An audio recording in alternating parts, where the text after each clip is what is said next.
Gracias por Buenas sumarse tardes. hoy al segundo encuentro del ciclo que comenzamos hace unas semanas, que llamamos ¿Qué hacemos cuándo? Hoy nos van a acompañar dos genios. En primer lugar, les presento a quienes no conocen a la doctora Felisa Leguizamón. Ella es médica neuróloga, especialista en enfermedades desmielinizantes del Hospital Álvarez y del Sanatorio Los Arcos. Y al doctor Martín Aguilar, que es jefe de resonancia magnética del Departamento de Diagnóstico por Imágenes de FLENI. Hoy van a estar con nosotros en esta jornada, así que bueno, les doy la bienvenida a ellos, les agradezco por estar acá con nosotros, por acompañarnos y por prestarnos su tiempo. La idea de hoy, bueno, es que ellos puedan exponer, hacer sus presentaciones y después de eso dar lugar a algunas preguntas, a un espacio de preguntas. Si tienen alguna duda en el transcurso de la charla, la idea es que la puedan dejar por el chat, así después la vamos leyendo, la pueden escribir. Y eso, compartir un espacio para sacarnos todas las dudas entre todos. ¿Sí?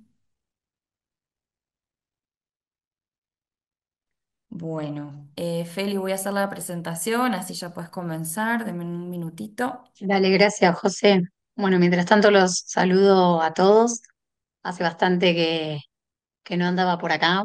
Bueno, después del Día Mundial, pero hace bastante creo que no participaba en una charla. Y como yo siempre digo, como le decía a Martín también, cuando nos conocimos, me parecen que las charlas más ricas siempre son las que se les da a los pacientes o a las personas que tienen un diagnóstico y las dudas más ricas también surgen desde ustedes, en cualquier presentación, más que en los encuentros a veces que tenemos entre médicos. Así que bueno, siempre un placer. Gracias, José, por la invitación y gracias a todo el equipo de EMA. Eh, bueno, ya les dijo José, yo me desarrollo en el Hospital Álvarez y en el Sanatorio Los Arcos. Y hoy lo que les quiero hablar un poco es sobre cómo hacemos el seguimiento de las personas que tienen una patología desmielinizante, en este caso una esclerosis múltiple o un espectro de neuromielitis óptica, porque ya saben que es bastante abordar todos los temas y cada etapa y cada momento tiene un sinfín de explicaciones y de dudas, ¿sí? Entonces ahora lo que quiero abordar un poquitito es, una vez que ya tuvimos el diagnóstico y empezamos un tratamiento, ya pasamos por toda esa etapa de decisión, ¿cómo vamos a continuar con el seguimiento de las personas que estamos atendiendo? ¿Sí? Siguiente.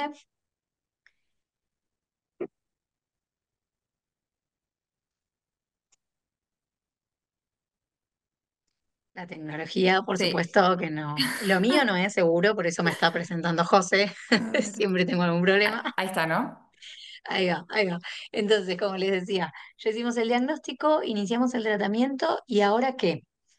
Em, y muestro estas dos caras porque la realidad es que cuando llegamos al diagnóstico a veces es muy difícil y nos confundimos no solo la esclerosis múltiple con el espectro de neuromielitis óptica, también con el MOGAD, que es otra enfermedad desmielinizante del sistema nervioso central. Y es muy importante saber diferenciarlas, básicamente porque los tratamientos son completamente diferentes. ¿Sí? Entonces, vamos a tener diferentes resultados si nos equivocamos en el diagnóstico. Pero el tema es que tiene mucha similitud clínica y la realidad es que lo tomamos en este caso juntos porque el abordaje, ¿sí? El seguimiento de las personas con este diagnóstico suele ser bastante parecido, ¿sí? Por eso ahora lo voy a unificar y vamos a hablar un poquitito de esto, ¿sí? Siguiente. Bien, acá puse algunos puntos claves, igual que en el slide que sigue, pero ¿cuál es la idea de esta charla? Comprender por qué es importante hacer un seguimiento en esclerosis múltiple o en espectro de neuromielitis óptica. ¿Con qué herramientas contamos, digamos, de qué modo hacemos el seguimiento de las personas con este diagnóstico, tanto clínicos, de laboratorio y de imagen, que es lo que vamos a abordar acto seguido, ¿sí? Reconocer, muy importante, las personas con estos diagnósticos tienen que estar bien instruidas. Eso no es fácil y lleva bastante tiempo, pero en cada consulta siempre es importante remarcar algunos puntos de lo que es un brote, de lo que es una recaída o brote neurológico, de lo que es un pseudobrote que muchas veces pasa y a veces nos hace a las personas, sobre todo, perder tiempo en una consulta, en ir a una guardia o a desestimar otra patología que está sucediendo, ¿sí? Y enfatizar también en el equipo de salud como una parte de acompañamiento continuo. Estas patologías, al ser crónicas, nos hacen acompañantes de las personas que la tienen y la realidad es que ellos forman parte de nuestra vida, desde nosotros los médicos, y nosotros formamos parte de la vida de los pacientes y tener empatía y tener una buena comunicación es muy importante también para un seguimiento y para que la cosa funcione bien, ¿sí? Estos son los primeros 4 puntos claves, vamos a los siguientes.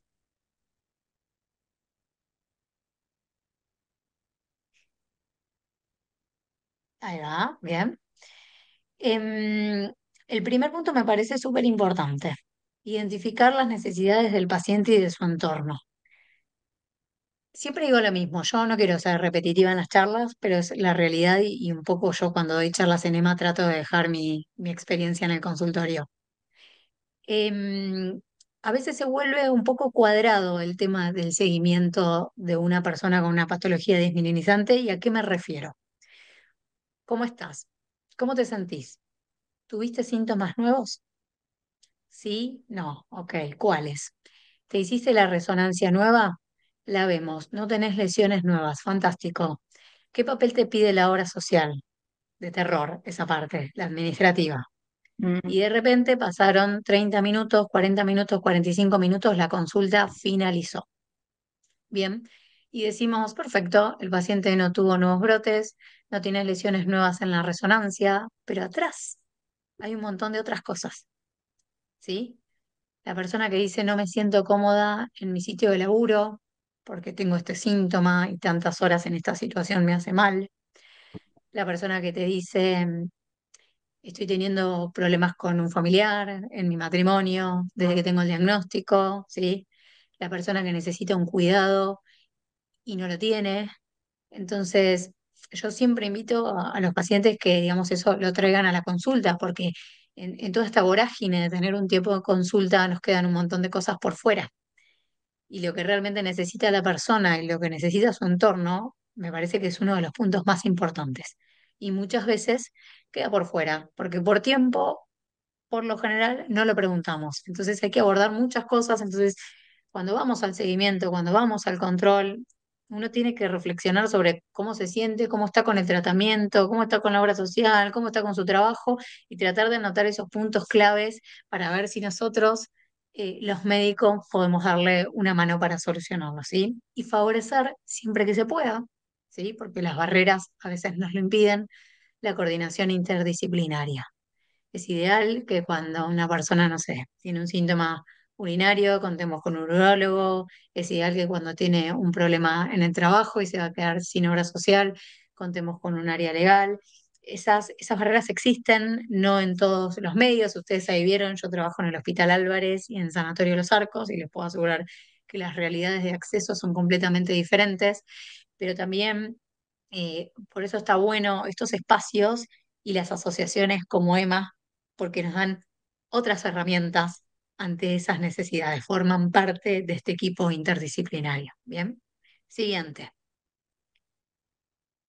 Bien, ahora, ¿qué herramientas clínicas de seguimiento tenemos? Porque ustedes dicen, bueno, genial, ya me hiciste el diagnóstico, me diste la medicación y yo pongo algunos puntos que me parecen importantes, ¿no? ¿Cada cuánto tiempo controlamos a cada persona? Lo transmito como la persona me lo pregunta a mí. Y ahora cuando vengo? ¿Y ahora? Bien. La realidad es que es muy variable, por supuesto. Siempre después del diagnóstico, del inicio de un tratamiento, somos por ahí un poco más rigurosos en el control. Esto no significa ni una vez cada 15 días ni una vez por mes. Bien, varía de acuerdo a cada persona, pero al inicio siempre vamos a tener un seguimiento más estricto. ¿Por qué? Porque estamos con una droga nueva, por lo cual tenemos que ver cómo le cae a la persona, porque el organismo está introduciendo una droga nueva, entonces tenemos que ver a nivel orgánico que esté todo bien, por ejemplo, con un laboratorio, porque hay dudas. Entonces, esas dudas por lo general aparecen al principio, después del diagnóstico, y se van disipando o van mejorando o vamos aprendiendo a medida que pasa el tiempo, ¿sí? Explicar la diferencia entre el brote y el pseudobrote me parece fundamental. Participé y escuché 1 millón de charlas y hasta hoy, incluso con algunas personas que sigo hace bastante tiempo, les sigue generando todavía esa duda que yo siempre digo hay que participar de estos encuentros porque las remarcamos una y otra vez, ¿sí? ¿Qué es un brote? Un brote es un síntoma neurológico nuevo. Yo siempre le digo a mis pacientes, bueno, vos avísame si te pasa algo, después yo discrimino si es algo de relevancia o no. Porque también cuando tenemos el diagnóstico y empezamos el tratamiento, estamos mucho más alertas.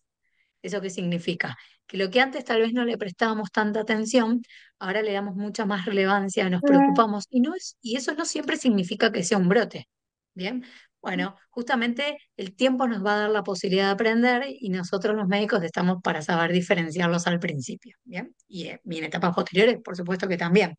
Pero un brote básicamente es un síntoma neurológico, por lo general nuevo, ¿sí? Ya en otros momentos, en otras charlas hemos hablado sobre síntomas típicos de estas enfermedades desmielinizantes que comparten ambas, por ejemplo, la disminución de la agudeza visual. Y uno cuando se lo cuenta al paciente te dice, ah, sí, yo hace un tiempo que no veo muy bien. No, tal vez eso es una miopía, una presbicia.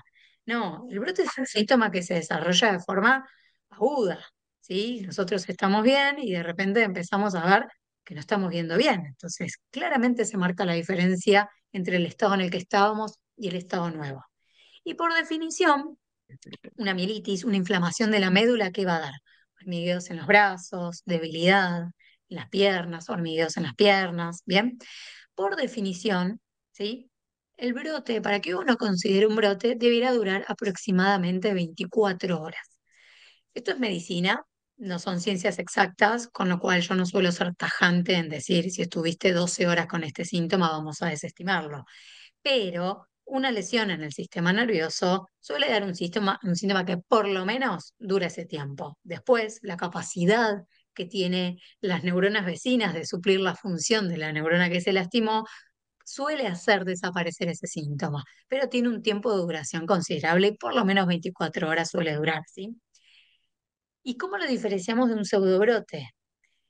Fundamentalmente con el aumento de la temperatura corporal, ¿sí? Hay ciertas condiciones que nos van a hacer empeorar un síntoma, por lo general un síntoma que ya presentamos. Volvemos a lo visual, ¿no? Habíamos tenido un episodio en donde veíamos menos, ese episodio No. mejoró solo o con los corticoides.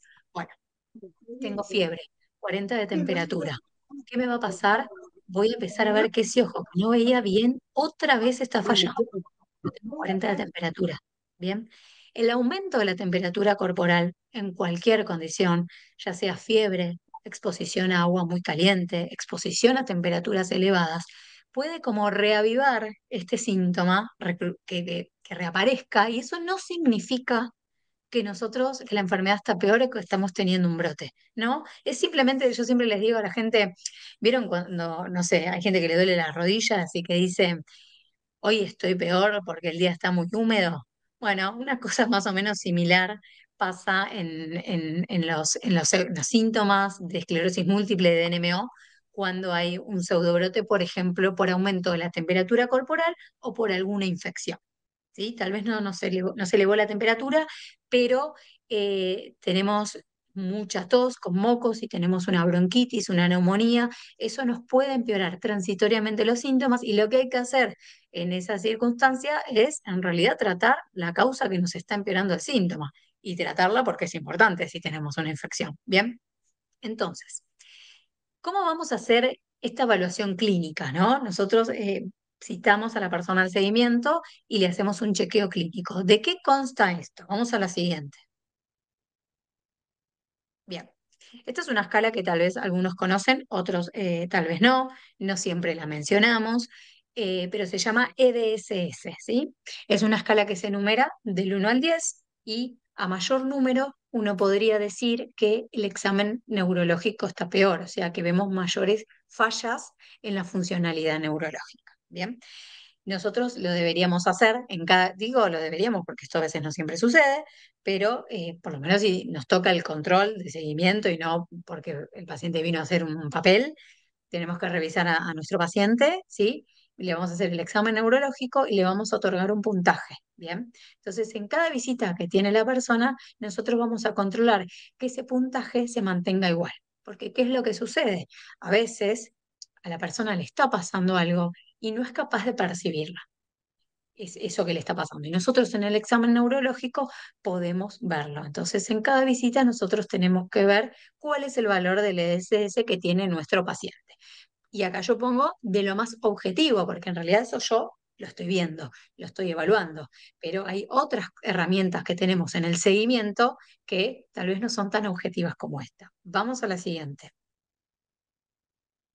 Bien, entonces, por ejemplo, yo acá le pongo otra herramienta de seguimiento que es la evaluación neurocognitiva. Esta herramienta en los últimos años cobró muchísima importancia. ¿Por qué? Porque es distinto que una persona venga al seguimiento y que me diga, ¿sabes qué, Felisa? Hace una semana estoy con hormigueos en el brazo izquierdo. Bien, a que una persona venga y me diga, ¿sabes qué, Felisa? Me está costando mucho concentrarme, me olvido dónde dejo las llaves, porque tranquilamente yo podría decirles a todos, y es real, esto es lo que me pasa a mí todos los días de mi vida. No me puedo concentrar, me olvido dónde dejé estacionado el auto, una vez por semana seguro, ¿sí? Y la parte cognitiva es más difícil de evaluar, ¿sí? Porque hay muchos factores que interfieren en que no funcionemos bien. Hoy en día la multitarea, el estrés, hace que funcionemos mal. Si tenemos tres trabajos y criamos a nuestros hijos y vamos de acá para allá, lo más probable es que en algún punto algo de lo que hagamos en el día lo hagamos mal, que nos olvidemos de hacer lo que teníamos, un punto de lo que teníamos que hacer en el día, etcétera. Bien. Entonces, para eso viene la evaluación neurocognitiva. Esto es un test que antes tal vez no se le practicaba a todos los pacientes y actualmente hay una sugerencia de por lo menos tener una evaluación neurocognitiva por año. Una evaluación neurocognitiva bien hecha, ¿sí? Porque un poco depende a veces del operador que la realiza y de las técnicas y de las pruebas que se hacen en esta evaluación neurocognitiva. Por ejemplo, en EMA siempre se les da una mano a los que necesitan una evaluación con ciertas personas que se dedican a esto, mediante las cuales ustedes pueden acceder mediante EMA. Eh, entonces pasó a ser una herramienta que una vez por año pedimos, porque tal vez la persona nos dice yo me siento bien, la resonancia, insisto, sigue estando bien, pero sin embargo en la funcionalidad vemos que hay un empeoramiento. ¿Sí? Entonces, esta herramienta nos permite ver si ese empeoramiento realmente se debe a un trastorno cognitivo generado por la patología desmielinizante o si es secundario a otras causas como una depresión, por ejemplo. Bien. Siguiente. Bien, pongo a lo menos objetivo, o sea, cada vez vamos a cosas menos fáciles de interpretar. Tenemos escalas, la realidad es que cuestionarios no siempre se usan en el consultorio, es difícil, vuelvo a decir, contar con todo el tiempo para abordar todas estas cosas, pero es importante que las personas, que nuestros pacientes tengan calidad de vida, ¿no? ¿Y qué pasa? Tienen fatiga, bien, y pasa desapercibido en el consultorio, tienen depresión y pasa desapercibido en el consultorio. Entonces es importante que nosotros sepamos derivar a un médico, a un psiquiatra, a un psicólogo, hacer técnicas de relajación, ¿sí? Hay escalas de fatiga para a veces diferenciar si es realmente una fatiga por la esclerosis múltiple, el NMO, ustedes saben que es uno de los síntomas más frecuentes, no constituye un brote, pero sí un síntoma de base y es bastante discapacitante puede deberse a estas patologías o puede deberse a que la persona está deprimida. Entonces, a veces es muy difícil desmenuzar si fue el huevo o la gallina. Bien, para eso podemos valernos de cuestionarios que a veces se usan, a veces no en la consulta, pero es importante que si ustedes tienen este síntoma, bueno, que le den importancia, que insistan con su médico tratante para ver qué vuelta de rosca y qué solución le podemos encontrar. Siguiente. Bien, el seguimiento paraclínico, súper importante. El laboratorio, bien, para el monitoreo de los fármacos y sus efectos adversos.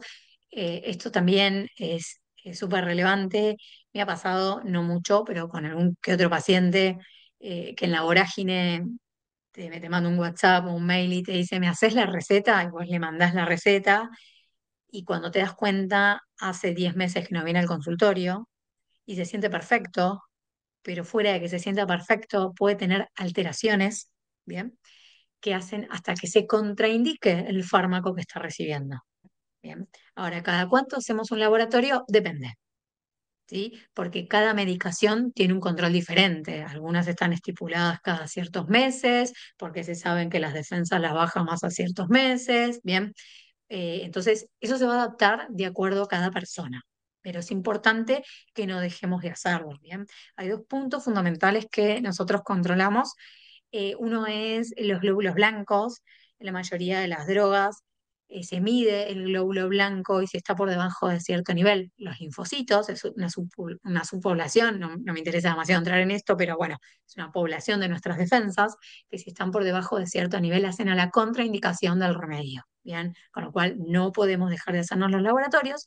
Y después, la mayoría de los fármacos tienen un pasaje por hígado, como pasa con la mayoría de las medicaciones que existen. Entonces, es muy importante también que controlemos la función hepática. Bien. Siguiente. Muy bien. Un poco lo que les mencionaba antes, el rol del equipo interdisciplinario, fíjense, rehabilitación, muy importante conseguir el acceso. Yo sé que está muy difícil hoy en día, pero cumple un rol fundamental. Yo me acuerdo cuando fue la pandemia, nosotros en el seguimiento con esto del EDSS que yo les explicaba, a veces vemos que hay pacientes que pasan a una progresión, se llama, ¿sí? Una fase progresiva. De repente llegó la pandemia y creíamos que muchos de nuestros pacientes habían progresado porque el examen neurológico estaba peor y la realidad es que no había progresado. La realidad es que habían dejado de hacer rehabilitación. Entonces, a un músculo tal vez débil que vos lo dejás de entrenar, el músculo pierde funcionalidad. Entonces, fíjense qué pilar importante es esto de hacer la rehabilitación. El psicólogo, el psiquiatra, yo no sé quién en este mundo hoy en día no va al psicólogo, de todos modos, pero son piezas, a mi entender, fundamentales para, primero para el diagnóstico, después para la cronicidad, para los miedos, etcétera, ¿sí? Un buen nutricionista, yo no me voy a dedicar acá a hablar de dietas ni parecidos, pero eh, por lo menos me parece fundamental llevar una dieta sana, ¿sí? Nadie se va a prohibir de un chocolate ni un pedacito de grasa de algo, pero bueno, hacer todas las comidas, no hacer ayunos, bien, porque nuestro cerebro necesita azúcar, entonces es importante. El neurólogo ya lo sabemos. La enfermera, que hoy en día con muchos de los tratamientos nuevos y no nuevos que hay, son inyectables, por ejemplo, la capacitación de los enfermeros es súper importante para que controlen, por ejemplo, un efecto adverso en el caso de una infusión, o para que nos ayuden a inyectarnos correctamente, o para cuando tenemos, no sé, algún efecto adverso local en la piel, también podamos manejarlo bien, ¿sí? Un asistente social, porque vuelvo a decir, a veces necesitamos un cuidador, etcétera. Entonces, fíjense que son muchas las patas de las necesidades que tienen las personas con una enfermedad desmielinizante. Muchas veces no, muchas veces realmente no la tienen y están fantásticos, pero sí, idealmente deberíamos contar con todo este equipo interdisciplinario. Vamos a la siguiente. Muy bien. Educación y autocuidado, acá un poco les repito lo que les dije antes en cada consulta de seguimiento, siempre explicar cómo se reconoce qué es un brote, fíjense, les pongo el sol. Eh, yo creo que por ahí apareció una paciente y amiga mía que le pasó de tener un brote ante unas vacaciones con mucha temperatura encima. Entonces, estas cosas, bueno, suceden. Manejo del estrés. A ver, si yo les tengo la respuesta a eso, nada, sería un golazo, claramente no la tengo, pero tratar de hacer cosas que nos hacen bien. Yo hoy pongo meditación, hay un montón de cosas, hacer deporte, patinar, tocar el violín, tejer, interactuar, participar en grupos, ¿sí? Todo lo que nos hace bien, siempre suma. Bien. Hábitos de vida saludable, por supuesto, porque sucede muchas veces que hacemos el seguimiento a las personas con esclerosis o con NMO y no tienen otro médico que no sea el neurólogo, no van al clínico. y el colesterol también sube, la presión también sube. ¿Sí? El ácido úrico, el dosaje vitamínico. Es muy importante tener un control clínico y hacer los chequeos acorde a la edad. Y fundamental en los seguimientos y todos los años, tener, cuando se puede, cuando el medio lo permite, tener algún contacto con un infectólogo o indicarle las vacunas a nuestros pacientes, ¿sí? Y si nosotros no le indicamos las vacunas, ténganlo en mente ustedes también. Es importante que a veces nos lo recuerden. Vuelvo a decir, en la vorágine de la consulta, todas estas cosas son muy difíciles de abordar, pero tenemos que estar vacunados. ¿Por qué? Porque la mayoría de los fármacos para estas patologías se meten con nuestras defensas. Entonces, si nosotros generamos anticuerpos con la vacunación, está todo perfecto. Bien, siguiente. Bien, la importancia de la adherencia terapéutica. Em, Vieron, a mí me pasa a veces, estoy en el consultorio y le digo, ¿vos tenés algún antecedente de alguna enfermedad? No. ¿Qué medicación tomás? Empiezan. Enalapril, losartán, metformina. Ah, bueno, sos hipertenso y sos diabético. No, pero estoy bien. Bueno, está bien porque tomás una medicación. Muchas veces sucede que en la cronicidad del tratamiento, en el seguimiento de estas patologías, un porcentaje importante de pacientes, afortunadamente, nos dicen, pero yo estoy bárbaro. Hace un montón de tiempo que estoy con tratamiento, ya está, probemos, ¿sí? Y la realidad es que ahora, excepto en algún grupo etario o bajo alguna circunstancia en particular, no tenemos tan en claro qué sucede si suspendemos el tratamiento. O peor, tal vez tenemos más en claro de que hay altas chances de que la persona vuelva a tener lesiones en resonancia o que tenga brotes. Entonces es muy importante que aunque nos sintamos bien, si el médico considera que tenemos que continuar con nuestro tratamiento, lo continuemos, ¿sí? Y siempre estar a favor, uno como paciente, del tratamiento que está realizando. Esto se ve a veces mucho en la consulta. Doc, no me siento cómoda con este inyectable. Bueno, pero estás perfecto, así que continúa. No, bueno, yo no estoy en el cuerpo de la persona. La persona puede estar perfecta, pero calidad de vida, mostraba antes, me está diciendo que no se siente cómoda. Entonces, para cumplir un tratamiento tenemos que estar cómodos también. Entonces, los médicos tenemos que ser receptivos. Si la persona nos dice, este tratamiento me tiene cansada, no me quiero pinchar más, la pastilla me hace mal, etcétera, y modificarlo. ¿Sí? Siempre, entonces, preguntar a las personas sobre la comodidad del tratamiento. Siguiente. Bien, entonces, antes de las últimas dos que me faltan, como conclusiones, bien, el seguimiento es clave para evaluar la efectividad del tratamiento y mejorar la calidad de vida. Requiere un abordaje integral, dinámico y personalizado. Recuerden, nosotros vamos a llevar, vamos a preguntar, y ustedes también tienen que traer y preguntar, bien. Por eso, las personas con enfermedades desminimizantes son protagonistas en este proceso y no solo tienen que dejarnos hablar a nosotros, tienen que hablar también ustedes. Siguiente. Y ya para finalizar, vamos con una indudable estrella de seguimiento, estrella del diagnóstico, que es la resonancia. Vamos a la siguiente. Bien, ahí lo pongo, es uno de los pilares, es real, digamos, no nos es fácil seguir a una persona con una tomografía. La frecuencia en la cual la vamos a realizar va a depender de cada caso, pero siempre vamos a tener una por año.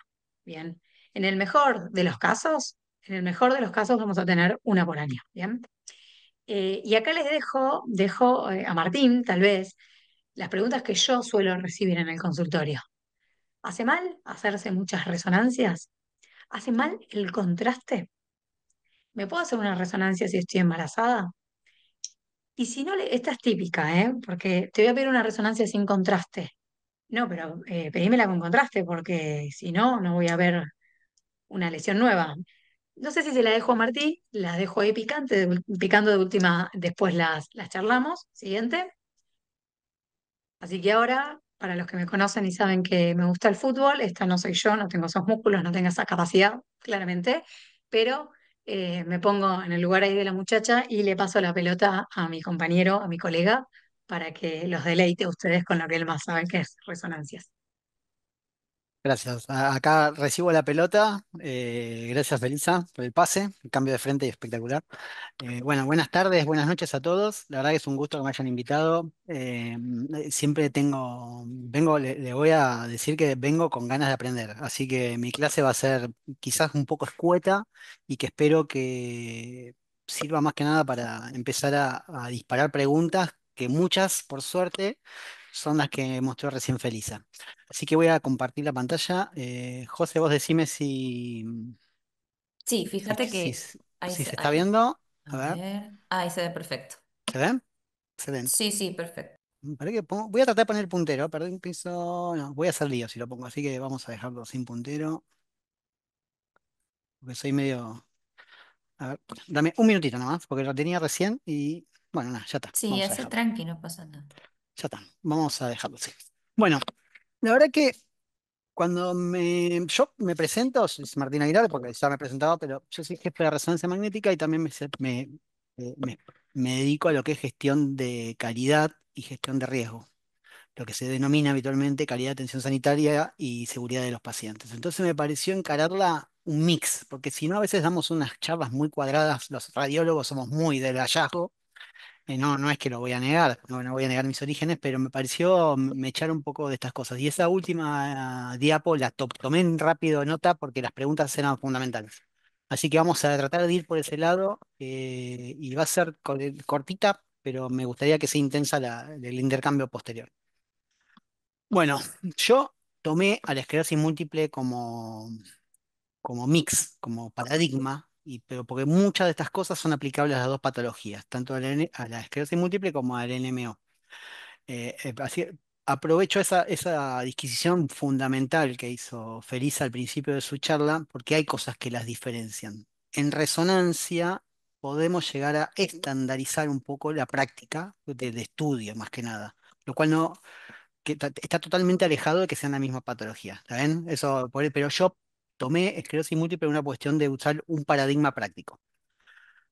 Perdón. Lo primero que vamos a ver es explicarles qué es un resonador.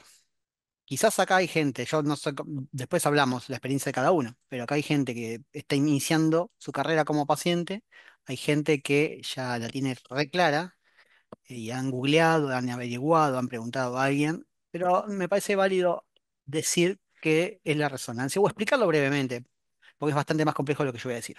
Resonancia habitualmente van a encontrar en las órdenes médicas ustedes que viene, como pido resonancia magnética de encéfalo, de médula, puede ser como RM, y a veces lo van a leer, principalmente los médicos más viejos, RMN, porque había una N de nuclear que luego se quitó. Lo pueden encontrar como IRM, que son imágenes por resonancia magnética, o por MRI, perdón, en inglés, si van a leer literatura inglesa, si por alguno que está chusmeando. Es una modalidad de diagnóstico por imágenes, o sea, lo que vamos a obtener son imágenes diagnósticas con finalidad médica. No utiliza radiación ionizante, o sea, a diferencia de lo que es la tomografía, lo que son las placas, el centellograma, no estamos irradiando con capacidad ionizante, mutágenos, daño celular, cosas por el estilo, ¿está bien? Pero utilizamos otras radiaciones que tienen su poder biológico, que después vamos a meternos un poquito más, que son radiaciones electromagnéticas. Nosotros lo que hacemos son grandes pulsos de radiofrecuencia. Esto sería como una especie de un gran microondas, por así decirlo, o un gran emisor de radio, pegado a un imán. Es un poco la anatomía del aparato. El paciente ingresa con una camilla, que la camilla se va a desplazar, va a entrar en lo que se denominamos nosotros el gantry.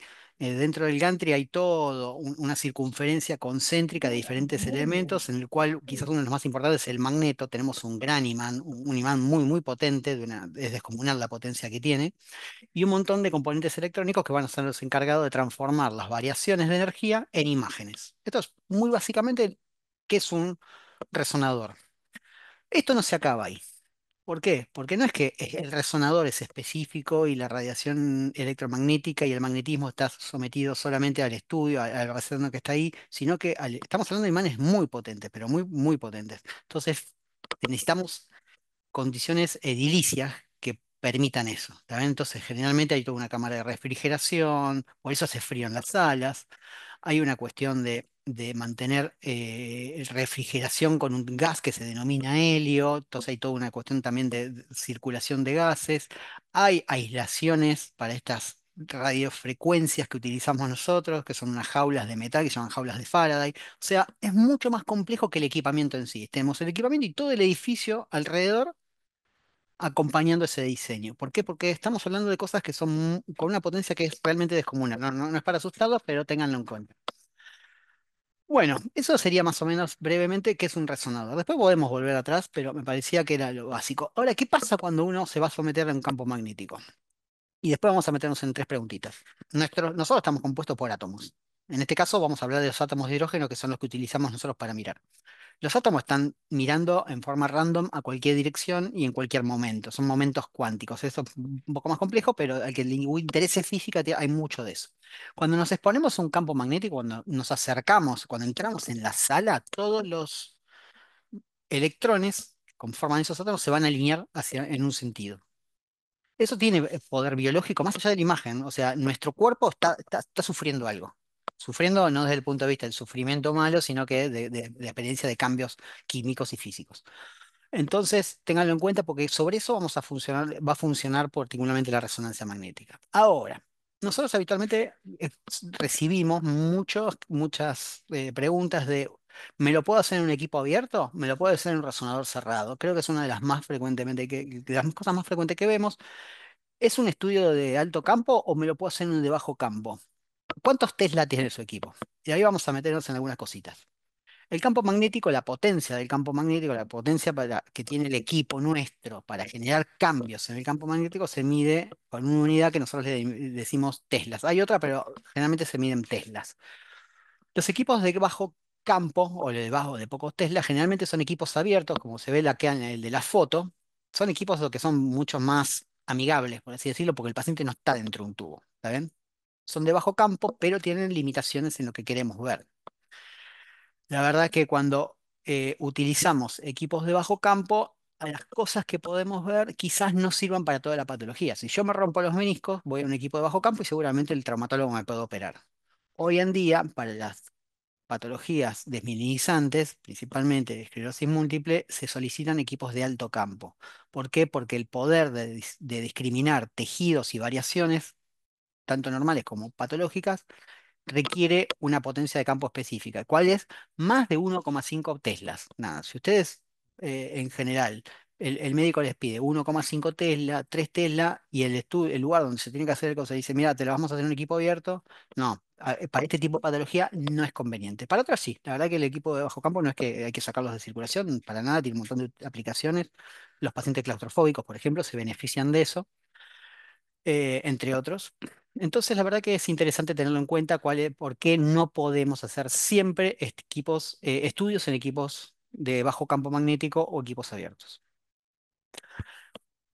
Felisa ya dijo, me pareció excelente, no vamos a ver mucho en la tomografía. Y acá tenemos un ejemplo de qué es la tomografía y lo que es una resonancia en una placa de desminimización. La verdad que yo acá puedo decirle, por el tipo de distribución que tiene, es una placa de desminimización, seguramente un tipo X, pero el tipo X, como para no meterme en la cuestión técnica, que seguramente es una esclerosis concéntrica de Valo, cosas por el estilo, pero en la tomografía veo un manchón negro y a veces ni siquiera lo veo si es el tamaño muy chico de la lesión. Entonces, principalmente, tanto para el diagnóstico, para el seguimiento, la tomografía se que va a quedar corta.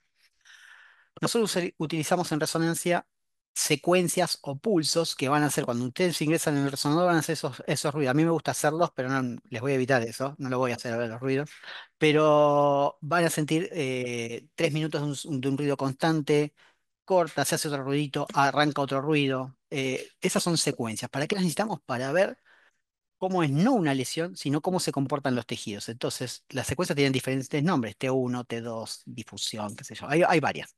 Flare, una de las más importantes, y nos van a mostrar no solamente la lesión, sino el comportamiento que tiene la lesión en cada uno de estos pulsos, y de esa forma nosotros podemos decir, mirá, se comporta como una lesión desminimizante o se comporta como otra cosa.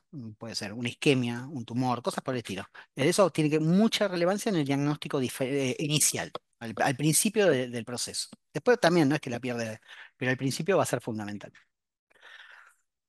Nosotros utilizamos protocolos de adquisición, están estandarizados. ¿Son obligatorios? No, la verdad que no lo son obligatorios, no hay una estandarización obligatoria. Hay recomendaciones a nivel mundial de cómo estudiar la patología. Generalmente hay grupos, el más importante es Magnims, que una vez cada tanto publica recomendaciones, entonces todos vamos, leemos y acomodamos a lo que ellos dicen. A veces hay que bajarlo de contexto. Yo trabajo acá en Fleni actualmente solamente, pero en su momento trabajaba en el Hospital de Tigre y la verdad que era muy difícil llevar las recomendaciones al equipamiento que teníamos en el hospital, ¿está bien? Entonces eso, el contexto, que ya Felisa también lo explicó, vale para nosotros, ¿está bien? Entonces hay que tener en cuenta eso. Lo ideal no siempre es lo que está publicado, sino lo ideal tiene que ver con la accesibilidad que nosotros tengamos a un determinado método. Mientras cumpla los requisitos, va a ser nuestro ideal, no el de la, quizás dista de ser el ideal de la bibliografía. Y los protocolos de adquisición que utilizamos nosotros dependen de esta estandarización, son un conjunto de secuencias, ya vimos las secuencias, que van a explorar una condición médica específica. O sea, no todos los protocolos sirven para todo. Eso es importante. La estandarización se hace basada en la evidencia, o sea, en el conocimiento científico disponible. No es que inventamos. O sea, hay mucha base científica atrás de esto. Hoy en día hay una cierta, con redes, la divulgación media barata, hay mucho de pseudociencia y a nosotros nos toca bastante. Entonces hay que tener esto es muy importante, de cómo organizamos los protocolos. El orden está preestablecido, no es que primero hacemos una cosa, no, se establece cómo hacerlas. ¿Por qué? Porque tiene mucha relevancia en la experiencia del paciente, no solamente en el diagnóstico. Y obviamente estos protocolos se van a basar en la pregunta que nos hace el colega, en el contexto clínico, ¿está bien? ¿Estás ante un brote? ¿Sospechas un brote? ¿Es un primer estudio con fines diagnósticos? Esto es una esclerosis múltiple que simplemente quiere ver la evolución, pero está asintomática. Son todos contextos clínicos diferentes y que requieren de recursos diferentes. Entonces, un poco acá lo que hacemos es, en diagnóstico es un estudio bastante más largo, que vamos a tener inclusive la administración de contraste. Después hay estudios de seguimiento que son mucho más cortos, porque necesitamos muy pocas secuencias para decirle si al médico si la enfermedad está estable o no. Y después pasamos al monitoreo de algunas terapias que tienen complicaciones iatrogénicas que pueden llegar a ser importantes y que requieren un protocolo específico. Entonces, hoy en día eso antes evaluábamos a todos los pacientes. Yo me recibí de radiólogo en el 2010. En ese momento no había esta distinción. Todos los pacientes estaban 2 horas en el resonador. Hoy en día eso ha cambiado. La verdad que para bien. Y la verdad que los pacientes lo notan. El paciente te lo dice, lo manifiesta. Hoy justamente tuve una clase en otro lado donde los pacientes justamente se ponían relevancia a eso. Pero antes me hacían 1 hora y media, ahora en 20 minutos estoy, no hace falta que tenga ayuno, voy cuando quiero, me lo hago. La verdad que son cosas que después vamos a tocarlas un poquito más en profundidad, pero son cosas de lo que hoy en día se denomina radiología o medicina basada centrada en el paciente. También que el paciente en sus expectativas y en sus preferencias esté incluido en el plan, ya sea diagnóstico o terapéutico, en la medida de lo posible, ¿no? Bueno, ahora vamos a pasar, ya adquirimos, ya sabemos lo que es el estudio más o menos, qué es cómo se va a estudiar. Entonces viene mi parte acá, que es cómo lo voy a interpretar. Primero con el contexto clínico. Nosotros los radiólogos nos quejamos mucho de los médicos que no nos ponen el diagnóstico o no nos ponen por qué se lo pidan. La verdad que es un coso. En desminizante es mucho más fácil porque son médicos que la tienen muy clara. En otras patologías a veces no nos ponen el dado del dolor, la clínica, cosas por el estilo. O a veces nos puede pasar con un paciente que es múltiple, que no se hizo la resonancia por control de su patología, sino que por una cefalea reciente aparición. Entonces, pero no nos pone. Entonces nosotros hacemos, como somos medios caballitos de tiro, informamos un control de múltiple, nos dice, pero la cefalea, pero nunca me dijiste de la cefalea. Entonces es importante el contexto clínico para nosotros porque eso es una de las grandes cosas que hacen variar el diagnóstico. Siempre hay riesgos de sobrediagnóstico o de infradiagnóstico. Es una incertidumbre que nosotros tenemos y que tratamos de manejarla lo mejor posible y reducir el riesgo de error, pero eso es inherente al procedimiento médico. Por eso, cuanto más elementos tengamos, cuando yo pueda ver los estudios previos, cuando tenga la data de qué tratamiento está recibiendo el paciente, es fantástico. Por eso es tan importante el equipo multidisciplinario. Y esto que yo le digo como una obviedad, no es tan obvio. Cuando yo me hice mi residencia, eso fue en el 2005-2010, el radiólogo iba por un lado y el equipo iba por el otro. Hoy en día estamos totalmente imbricados. Obviamente vamos a tener, somos parte de los métodos complementarios. Considero que es erróneo completamente. A veces pasa que salen resonancias diciendo imágenes compatibles con esclerosis múltiple, cuando no, hay toda una banda de cosas para hacer antes de poner un diagnóstico. Entonces nosotros complementamos un diagnóstico clínico. Punto, ya está. Y hay criterios diagnósticos que cumplir. O sea, no es que con un estudio a veces se puede hacer todo, la mayoría de las veces no. Entonces tengamos en cuenta eso. Nosotros vamos a la parte más dura, más hardcore de esto, que es, ¿qué vemos nosotros? Imágenes, lesiones. Y las imágenes de esclerosis múltiple, como también las van a tener las de NMO, tienen un patrón muy característico que permite diferenciarlas tanto entre ellas como también entre el resto de las patologías. A veces no es tan fácil, ojo. Qué sé yo, estas lesiones focales con disposición bien perpendicular a los ventrículos, los tipos de refuerzo que pueden tener, sobre todo estos anillos incompletos, son cosas que son características. La localización de las lesiones, saber cuando una lesión afecta a la corteza o la sustancia blanca o está muy pegadita, que son las yuxtacorticales, también es muy importante para nosotros, por eso es que necesitamos tanto campo magnético. Estas cosas no se pueden diferenciar en un equipo abierto. Volvemos a las primeras diapos. Hay que pensar que hay que hacerlo con equipos muy dedicados, muy buenos en general. Hoy están disponibles. Pero bueno, cuando uno tiene esas cosas, la gente a veces se queja, soy claustrofóbico y no consideran hacérmelo. Perfecto. La verdad que entendemos el problema, pero para esta patología no sirve un equipo abierto. Y hay diagnósticos diferenciales que a veces nos juegan malas pasadas, a veces nos ponen en bretes. La verdad que no suele ser tan fácil todo el tiempo. Entonces tengamos en cuenta, quizás la microangiopatía crónica es una de las cosas que más nosotros decimos, che, mirá que esto puede ser microangiopatía crónica, o al revés, el que viene por microangiopatía crónica, pues le podemos llegar a decir, ¿por qué no consideras causas de desminimización primaria? Tengámoslo en cuenta, pero eso es un poco el panorama. Este slide muestra más o menos el panorama de nuestra labor diaria. Diagnósticos diferenciales. Hoy en día, sobre todo con los equipos más nuevos y con las nuevas, con lo que son las nuevas recomendaciones y todos los avances, hay cada vez más hallazgos de resonancia que nos permiten hacer diagnósticos más certeros en menor tiempo posiblemente. Nosotros los radiólogos, ¿no? Después hay que completar, como decía, todo el resto de la batería clínica y paraclínica. Una de ellas es la presencia de la vénula, los anillos paramagnéticos. Hay mucho desarrollo de los últimos años que está haciendo cambiar mucho los criterios diagnósticos, posiblemente los haga cambiar más a futuro. Esto es para cerebro, pero en médula es exactamente la misma situación. Hay cosas que son banderas rojas o banderas verdes, nosotros les ponemos así. Banderas verdes son aquellas cosas que cuando se cumplen, por ejemplo, esta lesioncita focal acá, cuando se cumple, que es focal, que tiene esta formita usada y es en un sector, en un segmento y es en un cuadrante de la médula, tenemos bandera verde para pensar en múltiple. Ahora, cuando la lesión es larga, que tiene poquitos brillantes en el centro, tenemos bandera roja para pensar en múltiple, tendríamos que tener banderas verdes para pensar ya sea en NMO o en otras causas de mielitis. Es un poco el paradigma de nuestra labor diagnóstica habitual y actual. Una de las preguntas que dijo Felisa, que me parece justo, yo pensé que estaba siendo creativo y me ganó de mano, es el tema del gadolinio. El gadolinio es una gran discusión. Es un contraste que se lo denomina paramagnético. El paramagnetismo es una cuestión física que tiene que ver con la sustancia en sí y con lo que genera en el campo magnético. Necesitamos darlo intravenoso.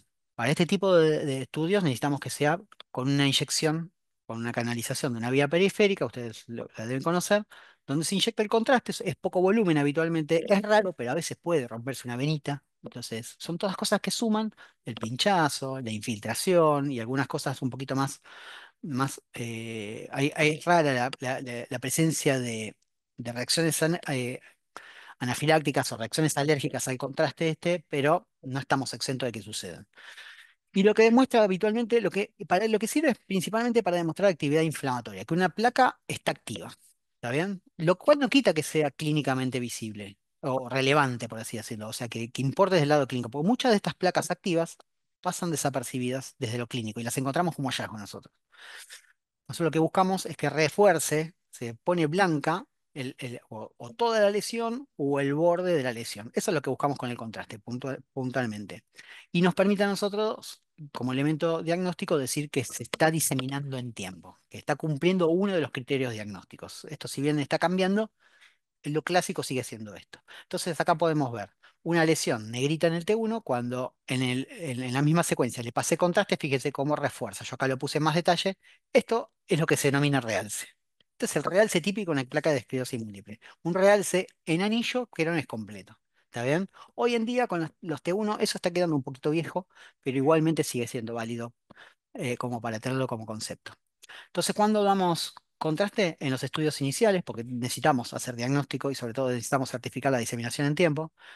En los controles evolutivos, hoy en día no se recomienda. Esto ya viene del 2018 aproximadamente, ha cobrado fuerza con las últimas recomendaciones y yo creo que ya va a estar a la espera de la próxima recomendación Magnin, ya directamente va a salir, si bien ya lo vienen adelantando en la previa, en la edición previa. No hace falta para los controles el contraste endovenoso, salvo cuando haya sospechas de activación o de una complicación infecciosa de algunos tratamientos. En estos conceptos que habitualmente el médico me pone paciente con sospecha de el MP, sugiero el contraste. Y si no me lo sugiere, yo me encargo de dárselo. Así que esas serían las tres variables del contraste endovenoso hoy en día. Hace muy poquito tiempo se lo dábamos a todos, hoy no. En el control asintomático realmente no aporta valor. Se sabe que muchas de las lesiones que pasan clínicamente desapercibidas brillan. ¿Y cuánto brillan? 6 a 8 semanas. Entonces que yo la vea no dice que está activa ahora, sino que dice que se activó en algún momento. Entonces que la vea yo tiene un valor clínico relativo, a diferencia de lo que pasaba antes. Por eso es una de las cuestiones en las cuales se empezó a desaconsejar el uso masivo, por lo menos. Además, se demostró que hay depósito tisular en algunos tipos de gadolinio, que no es el que más se usa actualmente, pero sí es uno de los más baratos, por lo cual, ante crisis económicas, cosa por el estilo, y en nuestro medio no es infrecuente que se lo sigan usando, los gadolinios lineales, que son los más viejos, se depositaban en algunos tejidos, principalmente en el cerebro. ¿Qué significa eso? No se sabe. La verdad que no se sabe, pero por las dudas dijeron, che, se está depositando gadolinio, dejemos de dar, dejemos de dar gadolinio en forma tan fácil. Primero, además por la seguridad del paciente, si yo a un paciente le estoy dando algo que sé que no aporta valor diagnóstico y encima lo estoy exponiendo a un riesgo, costo-beneficio, la ecuación funciona, dejemos de dar contraste. Lo mismo desde el costo. La botellita de gadolinio está creo que algo de 20 y algo de dólares. Entonces, hay un costo atrás de eso, que afortunadamente cuando uno tiene suerte lo paga, la prepaga, lo paga la obra social, pero cuando no, lo tiene que pagar el paciente. Y eso suma porque le está dedicando recursos que quizás ese paciente podría dedicarlo a otra cosa y simplemente en algo que no aporta con valor, sobre todo en los seguimientos. No estoy hablando del diagnóstico, donde sí seguimos dando contraste. Y otra de las cosas, a mí me gusta mucho la cuestión climática y medioambiental. El gadolinio empieza a aparecer como un contaminante emergente a nivel de las redes hídricas, en las grandes ciudades, sobre todo Canadá, San Francisco, en Europa se está prohibiendo directamente, entonces tengámoslo en cuenta. ¿Por qué? Porque es un contaminante que no se sabe todavía el impacto negativo que puede tener en la salud cuando está circulando en el agua, no adentro de nuestro cuerpo. En el agua, porque cambia la molécula, vuelve a su estado nativo y no hay elementos todavía para sacarlo del agua potable. Entonces, hoy en día ha tomado mucho peso en por qué dejar de dar aliño estas cosas que yo les acabo de decir. Esto tendría que haber salido antes, pero un poco es esto, ¿no? Basarnos en la evidencia para tomar decisiones. La verdad que un poco puse dos de los ejemplos que para mí son más importantes, pero la verdad que la evidencia científica hoy en día va por ese lado. Después podrá retractarse o no, pero hoy en día es eso. Ahora, la parte que a mí me gusta es cuando nos expresamos los radiólogos, cuando nosotros decimos, no nos quedamos contentos con ver las cosas, necesitamos contarlas. Entonces, cuando las contamos en algo que se denomina un reporte o un informe radiológico que afortunadamente ustedes ven y ahora voy a hacer una anécdota cortita de eso. Es un documento formal, con importancia médico-legal, en que se comunica oficialmente la labor nuestra. ¿Está bien? Ya sea en forma diagnóstica o terapéutica. Y nosotros necesitamos buscar hallazgos, interpretarlos correctamente y ser efectivos en la comunicación. En este tercer punto justamente es una de las áreas en las cuales a mí particularmente me gusta trabajar más, porque creo que somos buenos informando, somos buenos evaluando, somos buenos interpretando, pero no comunicamos tan fácil. Hay mucha variabilidad. Usamos muchas variables de informe, con lo cual la interpretación queda media librada al azar de quien la lee. Entonces, si nosotros tenemos que definir cómo sería un informe correcto, tenemos que decir lo que debe ser claro, debe ser correcto, debe ser conciso, confiable, completo, consistente y asegurar la comunicación. Porque la comunicación no es nuestra, el mensaje pertenece a ustedes. Cuando digo ustedes, pertenece tanto al médico que nos pide como a los pacientes hoy en día. Esto ha cambiado completamente y ahora vamos a verlo. Cuando yo era estudiante de medicina, año 90 y algo, me tenía que operar de rodilla y fue mi primera resonancia. Y la abrí, porque yo estuve estudiando anatomía, y la abrí, la leí. Yo fui al médico, un médico mayor, y me retó el médico, porque había leído algo que era para él. En ese momento, la comunicación era entre el radiólogo y el médico. El paciente quedaba totalmente excluido de eso. Hoy en día eso ha cambiado. Yo cuando informo tengo que estar hablándole al paciente, a la familia, al médico, a otros médicos que posiblemente reciban una segunda opinión, a un investigador, pongamos, al auditor de la obra, de la prepago de la obra social. Hoy ha cambiado ese paradigma donde la relación entre el radiólogo y el médico era totalmente cerrada y bidireccional. Hoy, y sobre todo con la existencia de los portales, se ha democratizado mucho al reporte radiológico como herramienta de comunicación. Entonces, tenemos que pensar en eso también, y es algo en lo cual creo yo, hago mea culpa de mi especialidad, todavía no hemos trabajado tanto como sí lo hemos hecho con incluir nuevas tecnologías y cosas por el estilo, ¿está? Entonces me parece que esto es importante que lo tengan en cuenta porque ustedes también están incluidos en ese mensaje hoy en día. O por lo menos a eso apunta la medicina centrada en el paciente de nuestro lado de los radiólogos. Y esto van a empezar a ver ojalá que lo empiecen a ver reportes de enfermedad específicos se llaman, o condición específica si queremos evitar el término enfermedad. Pero se está empezando a desarrollar este tipo de informe radiológico donde se responde las preguntas o las preguntas inherentes a la condición del paciente. ¿Está bien? Entonces, y esto es importante, porque hay que escuchar a quien nos... deja, con este tipo de informes deja de existir esa cuestión de lo informo y después que vean con la clínica, lo interpreten. No, tenemos que escuchar nosotros, salir a preguntar nosotros los radiólogos. Establecemos plantillas, van a ver unos formatos que son, hoy en día se informa en texto libre, ahora después va a empezar a hacer ítems, veo más o menos lesiones, las lesiones refuerzan o no. Quizás sea mucho menos amigable como para leer, pero la verdad para leer me voy a leer un libro. Estos son mucho más efectivos para tomar decisiones clínicas y para que ustedes entiendan. Utilizan un lenguaje comprensible y consensuado y se centran en el impacto que tienen tanto para el médico como para el paciente. Para el paciente claramente, que es por quien se está haciendo, ¿está bien? Porque hay mucha bibliografía hoy en día que dice evalúa y certifica cómo el apego al tratamiento, no estoy hablando solo de esclerosis múltiple, estoy hablando de otras cosas, enfermedades crónicas principalmente, donde el paciente varía el apego al tratamiento en función de cómo recibió o cómo percibió la información que le dimos. Si tenía gráficos donde dice tiene iguales lesiones o menos lesiones, si nosotros le ponemos una línea de tendencia de estabilidad, cosas por el estilo que parece rarísimo, pero hoy en día se están incluyendo en los informes. Falta, está muy verde todavía acá en Argentina, pero la verdad que hay que ir por ese lado. Hoy en día tenemos mucho acceso a la información, ese soy yo. Evité anonimizar el paciente porque era mi resonancia, me hice una resonancia y ahí hoy en día podemos ingresar a los portales. Afortunadamente se ha dejado de imprimir placas, quizás entiendo la resistencia que hubo al principio. Creo que mejora mucho o debiera mejorar mucho. A veces todavía tenemos lugares donde no se siguen entregando placas. Las placas, como salen carísimas, pues salen a la razón de entre 3 y $7 cada placa, se hacen cada vez más chiquitas. Entonces yo diría que dame placas así, pero dame una lupa para verlas porque no se veía nada. Entonces la verdad que el camino hacia la digitalización no tuvo que ver tanto con una cuestión eh, de recambio generacional o de ser más canchero. No, no. Aseguró mucho la transmisión de información.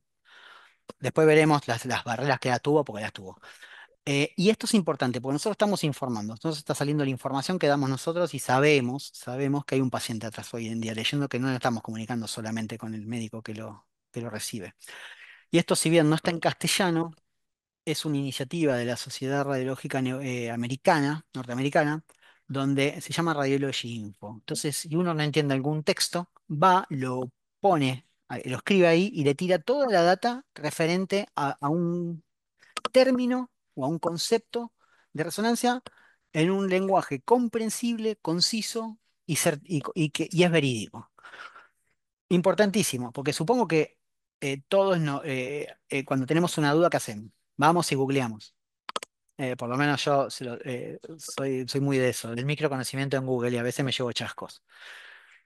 Y eso tiene que ver mucho, porque hoy en día estamos generando sobrecarga posiblemente de información. La IA, que uno de los lugares, por ejemplo, esta es una foto, no está trabajando, no es mi mano, pero es una mano de una compañera que tenía mano más linda que la mía. Estos son los reportes que nosotros tenemos como herramienta diagnóstica de inteligencia artificial, donde hace todo un análisis impresionante, con carga de lesiones, con evolución de atrofia cerebral.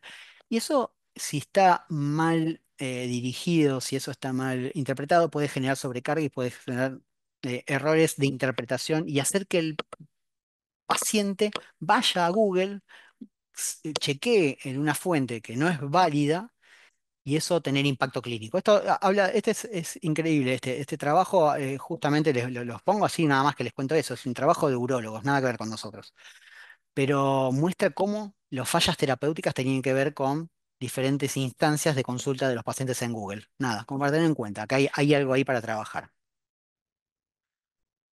Bueno, hoy en día tenemos que dar una práctica segura. ¿Por qué? Principalmente porque sabemos que hay riesgos propios de la atención médica. O sea, tratamos de minimizarlos lo más que podemos, pero la atención médica sigue siendo riesgosa. Entonces nosotros vamos a centrarnos en resonancia, estamos hablando de un gran campo magnético que les dije yo. Entonces, ¿qué pasa cuando uno tiene un imán? Atrae cosas metálicas.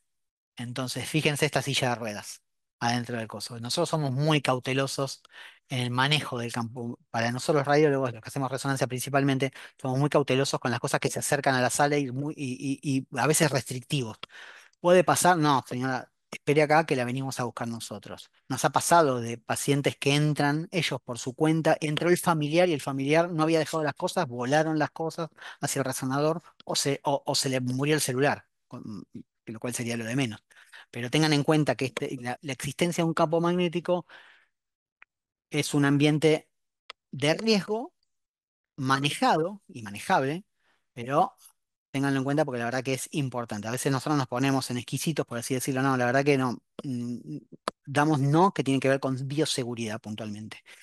Y esto es importante también. ¿Por qué? Porque cada vez hay más disponibilidad de dispositivos implantables. Ustedes piénsenlo. El día de mañana, alguno de ustedes tiene una arritmia, el cardiólogo dice, mira, te vamos a poner un desfibrilador o un marcapasos o cosas por el estilo. Y al ser un gran campo magnético esto, justamente algunas cosas tenemos que tener en cuenta. Hoy en día, las marcas en general están testeando sus aparatos con tecnologías seguras para resonancia, pero si no, cuando no te dejamos entrar es porque realmente hay peligro, ya sea para el dispositivo o para el paciente. A veces también, la resonancia de un paciente con brackets. Fíjense, paciente con control de esclerosis múltiple. Se pone brackets y no puedo hacer, le tuve que decir, mira, te- discúlpame, pero no te puedo controlar así. Se tuvo que ir a sacar los brackets. Muy enojada se fue. Tengan en cuenta que nosotros, antes todo lo que el campo magnético atrae genera distorsiones y esas distorsiones a veces complican la vida a nosotros. Aritos, la gente que no se puede sacar un piercing de la cosa o que no se lo quiere sacar. Todas esas cosas parecen mentira. El maquillaje en los ojos, la gente que tiene que hacerse resonancias de órbitas por el control de neuritis óptica, no vayan maquilladas. Los tatuajes a veces generan artefactos. Son cosas que son mínimas, pero la verdad que son interesantes de tenerla en cuenta cuando uno se hace resonancias y cuando nosotros le decimos que no. Entonces, como conclusiones, para no prolongarme yo, eh, resonancia sigue siendo el gold estándar desde imágenes, siempre es un método complementario, porque para este tipo de patologías, tanto en lo diagnóstico como en lo pronóstico y en el seguimiento.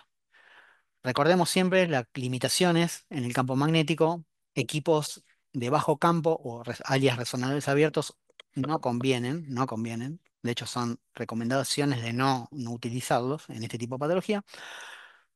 Igualmente hay que considerar las preferencias del paciente. Si el paciente me dice yo no me voy a hacer en una cerrado, no me quiero, bueno, no queda otra. Yo como radiólogo lo acepto, pero a veces en el informe pongo, la verdad que no es se sugiere tal cosa, tal o elevar el campo magnético. Tampoco creo que haya que dar anestesia a todo el mundo, como quizás a veces está tan a mano.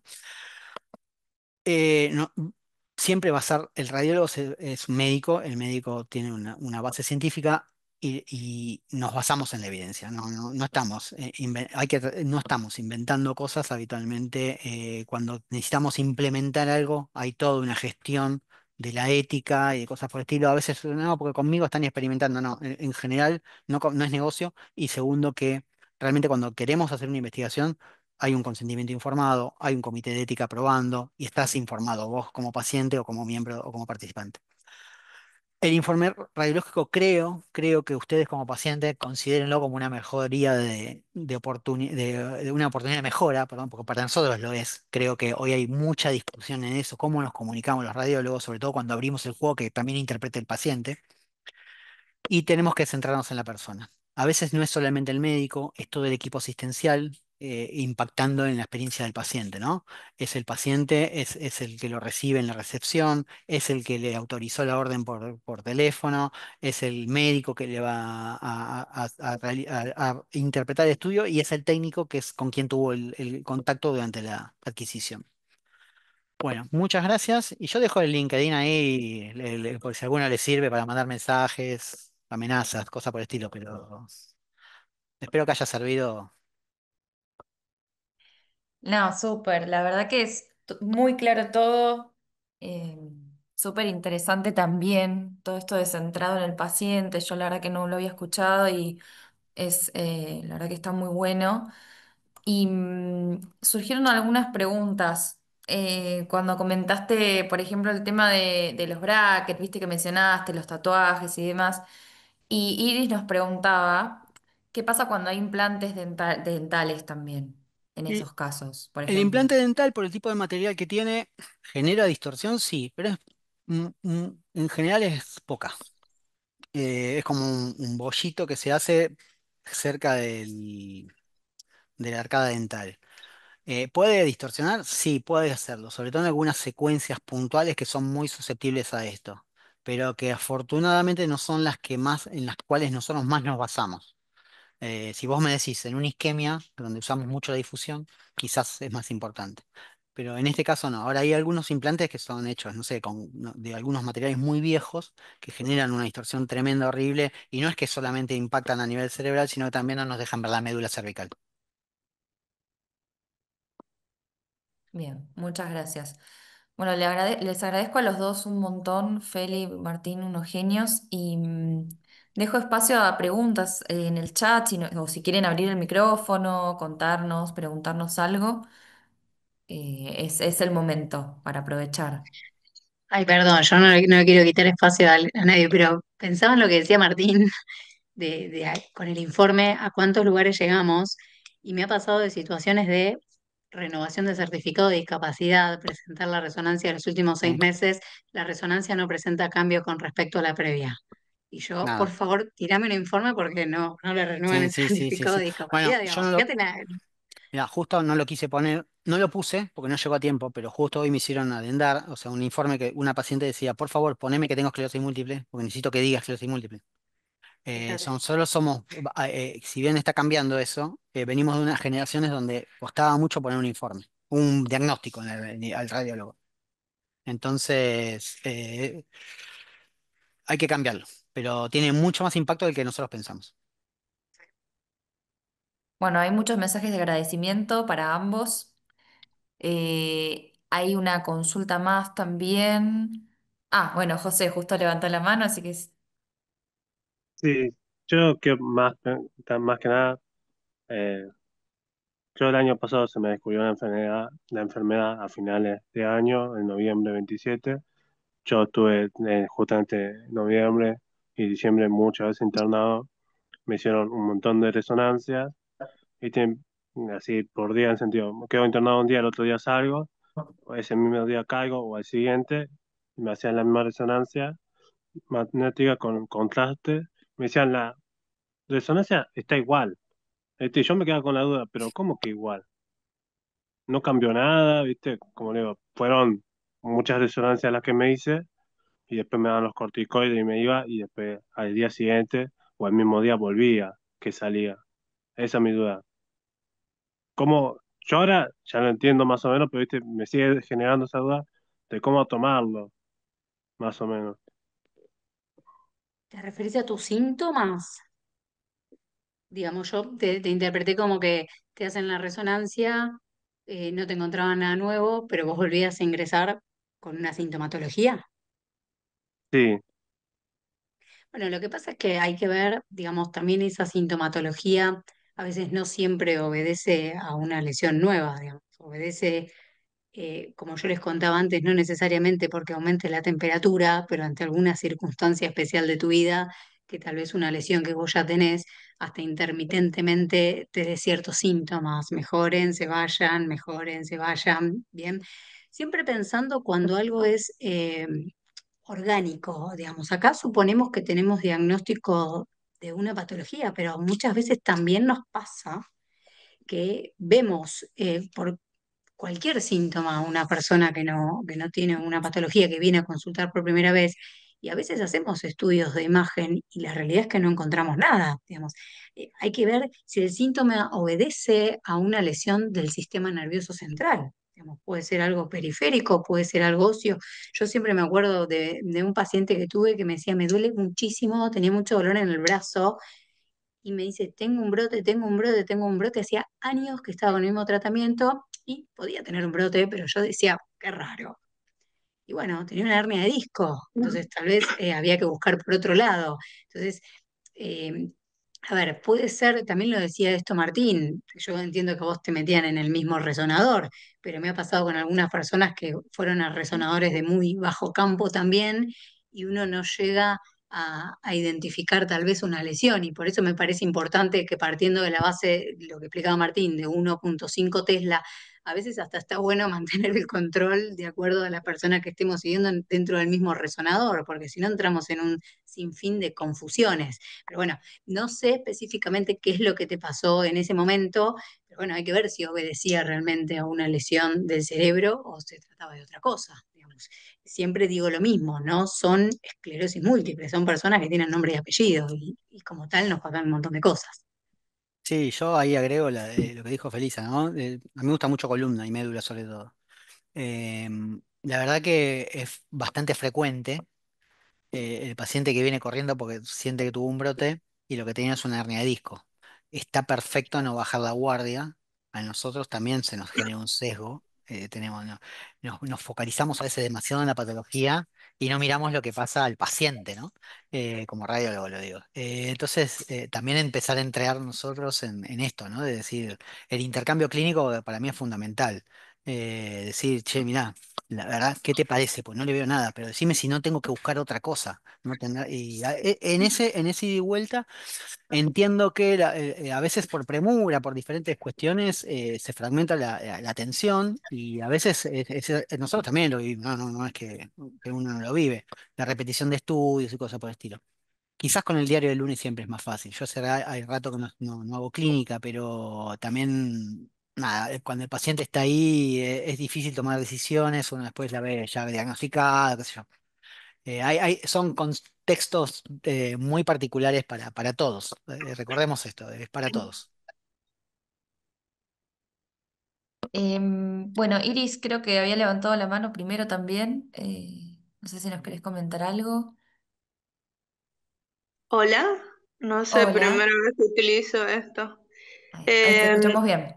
Tengo un par de consultas. Yo estoy ahora inmunosuprimida, pero es como que se sabe que tengo algo desmielinizante porque tengo dos potenciales, los dos ojos, tengo potenciales evocados remitentes, dos ojos comprometidos, pero también tengo la consulta, o sea, sigo aún en diagnóstico, las punciones negativas MOGAD,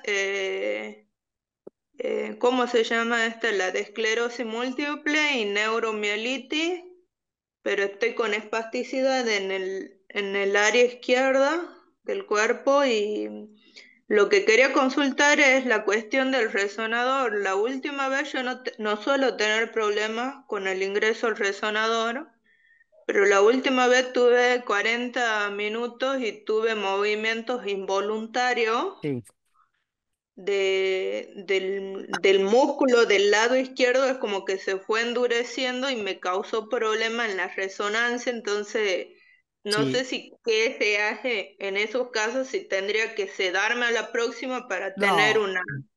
mira, yo sé, a mí el tema, ese tipo de cosas es algo que me gusta mucho como tema de estudio. Lo mismo que claustrofobia. Yo soy medio reticente a eso. Lo que pasa es que trabajamos en un ritmo de trabajo muy vertiginoso donde a veces cuesta decir, bueno, mira, anda a caminar un poco, vuelve. La verdad que es medio imposible desde lo operativo, por así decirlo. Nosotros, yo te decía que cuando estamos dentro del resonador, estamos dentro de un gran imán y que todo nuestro cuerpo se está imantando. A veces esas imantaciones generan actividades eléctricas que hacen mover involuntariamente músculos. Nosotros tenemos pacientes eh, que, no sé, como te puedo decir, con patología Parkinson, que sabes que se van a mover y no se mueven. Ahora viene un paciente normal con una cefalea de 3 días, se mete y sale toda movida. Hay pacientes que se mueven porque están nerviosos, porque están tensos, hay muchas causas del movimiento.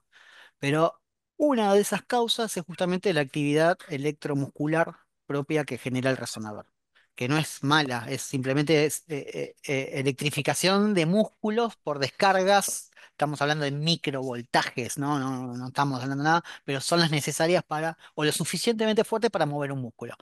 Es difícil combatirlas, en general hay baja, no tenemos muchas herramientas, no se sabe bien por qué tienen que ver. Generalmente lo que se trata es que el paciente no toque sus dedos que no toque sus manos, que ponga los brazos al costado. Tiene que ver mucho con el posicionamiento, que no use telas sintéticas como el nylon, que entre con una batita que se hace falta o con algo de algodón sin nada encima. Igualmente es muy random esto, puede pasar, pero sí, es parte de la actividad a la cual nosotros podemos llegar a ver. También tengo otra pregunta. ¿Es posible diagnosticarla a ver, con una resonancia que no es compatible con desmielinizante, pero tengo los potenciales evocados, los dos ojos comprometidos varias veces, con varias No, pérdidas? claro. A ver, nosotros nos basamos siempre con criterios diagnósticos. La realidad es que a veces o por lo general, partimos desde un síntoma clínico, ¿no? Entonces, tomamos como pieza fundamental la clínica que tiene un paciente y a partir de allí desglosamos con los estudios complementarios y de acuerdo a los hallazgos llegamos al diagnóstico. La realidad que en tu caso, por lo que yo entiendo, y un poco lo que decía Martín, tenemos herramientas que cada vez nos dan más facilidad al diagnóstico y seguimos con casos en todos lados con los mejores métodos complementarios que no llegan a un diagnóstico. Em, y hay que ser consciente de algo también. Vos mencionaste MOGAD. El MOGAD se conoce como tal hace unos años, ¿sí? En el 80 no se conocía. La NMO, lo mismo. Entonces, me parece que en tu caso, no quiero individualizar, digamos, porque no es la idea, pero particularmente para responderte, en tu caso, lo importante es detectar que tenés una enfermedad autoinmune, ¿sí? Entonces, sabiendo que tenés una enfermedad autoinmune, uno encara, como probablemente se habrá encarado en vos, algún tipo de tratamiento que son muy buenos aparte y que se suelen utilizar para distintas patologías. Bien, pero acordate lo que yo decía antes, diferenciar una patología de la otra es sumamente importante porque el tratamiento, hasta incluso que le hace bien a una patología, puede hacerle mal a otra. Entonces, si no estamos totalmente convencidos del diagnóstico, probablemente el tratamiento que vos estés haciendo, no sé cuál, probablemente sea el correcto. Bien, y no entrar en desesperación, entiendo que siempre a todos nos gusta más tener el nombre y apellido de lo que nos está pasando, pero las herramientas terapéuticas con las que contamos para estos casos en los cuales no cierra para una cosa y tampoco cierra para la otra o no llega a cumplir los criterios diagnósticos son buenas. Y bueno, y hacer el seguimiento, que es lo que yo decía, ver que con el laboratorio la medicación no te dañe y si con las resonancias, con la determinación de los anticuerpos, como vos te han hecho, o potenciales, etcétera, podemos ir inclinando más la vara o llegar finalmente hacia el diagnóstico correcto. Un poquito a qué va mi pregunta. ¿Hola? Sí, se escucha. Ah, perdona que no estoy acostumbrada a esto. Va porque yo ya saqué turno para el de discapacidad para sacar mi CUD por la cuestión de las coberturas de la obra social. Y hoy día fue mi primera charla con una asesora de EMA y me explicaba que justo hace 2, 3 días cambió el diagnóstico para como patología desmielinizante o algo así, para ver la parte de la rehabilitación física. No entendí. A ver, a vos qué es lo que te da miedo? ¿Que no te otorguen el certificado, digamos? No, no, no, no. Lo que pasa es que, o sea, según la ley, por ejemplo, si yo sacase el CUD por una neuritis, no me va a cubrir el 100% de una rehabilitación física en el caso de plasticidad por el lado izquierdo, o me va a cubrir máximo 10 o 5 sesiones mensuales a Sí, través de sí, sí, la bueno, obra social. claro, pero eso pasa con cualquier patología y con cualquier obra social, digamos. Todas las obras sociales tienen un límite de una prestación de rehabilitación, por ejemplo, y justamente lo que otorga el CUD es la posibilidad de que esas sesiones sean ilimitadas. Sí, En el una momento que a vos cobertura te al cien otorgan el por CUD, ciento, tal cual. claro, pero lo que a vos te debiera dar el CUD es la certificación de que tenés una discapacidad, digamos, un resumen médico bien hecho, aunque vos no tengas un diagnóstico de certeza, tiene que certificar tu discapacidad y en base a eso no debiéramos tener problemas. En tal caso, igual Iris, si necesitas que volvamos a charlar con vos, siempre estamos desde EMA dispuestos, así que podemos volver a tener una consulta, no pasa nada, y vemos en profundidad tu situación, ¿te parece? Sí, de 10 porque la verdad que fui cuando fui a eso le explicaba a la chica cuando fui al lugar físico para sacarle el cudo, o sea, me dijo, entra a internet y ahí aparece todo. Máximo me dio un formulario y había un formulario, por ejemplo, que era de Motriz, que ahí donde figuran algunas enfermedades desmielinizantes que yo no sabía y nunca me han notificado, entonces yo... Tengo turno para septiembre y sabe lo que es conseguir los diferentes informes, más que tengo 2 neurólogos diferentes, porque tengo Sí, diferentes patologías, entonces no es que te dan un turno de acá a 2 días, te dan turno cada 40 días con mucha suerte. sí, por eso, si querés lo podemos charlar, yo después si querés dejarme tu mail, tu teléfono, lo que quieras y lo vemos juntas, yo te puedo ayudar, dale, Dale, muchísimas hacemos el gracias. seguimiento. No, gracias a vos. Em, leo algo más que habían puesto en el chat. Por ejemplo, Gustavo nos puso, en realidad Martín puso, excelente explicación, doctora Aguilar, muy clara su información. Lo entendí muy claramente después de tener 16 resonancias. Em, no sé si está por ahí Gustavo. Y después Ana también nos escribió por el chat y creo que tenía levantada la mano. Así que Ana, si querés, Y te cedo yo el espacio.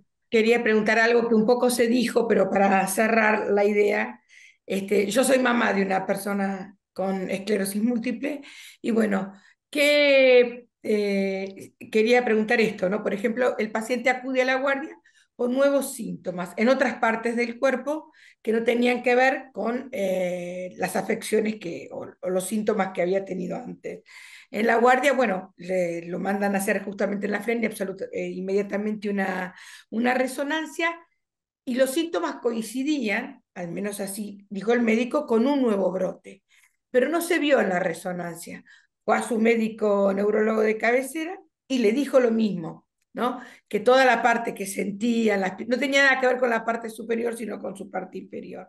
Ahora, el paciente tiene turno para dentro de un mes para otra resonancia y mi pregunta es, si la gravedad, dos preguntas son en una. Si la gravedad y el avance de la enfermedad se mide por lo que se ve en la resonancia, por la sintomatología de lo que un médico está considerando un nuevo brote, por las dos cosas. Y si puede haber brotes sin que dejen señales visibles a las resonancias. No sé si me expresé. Sí. La gravedad de la patología se mide con todos esos elementos, porque justamente, y por eso yo recuerden que les decía, por lo menos una resonancia por año. ¿Por qué? Porque yo te pregunto, ¿cómo te sentís, Ana? Y vos me decís, me siento fantástico, Felisa, no me pidas una resonancia. Y hacemos la resonancia y el cerebro es tan noble que a veces se lastima, pero no se expresa clínicamente. Entonces, podemos medir la gravedad de la patología desde ese lugar.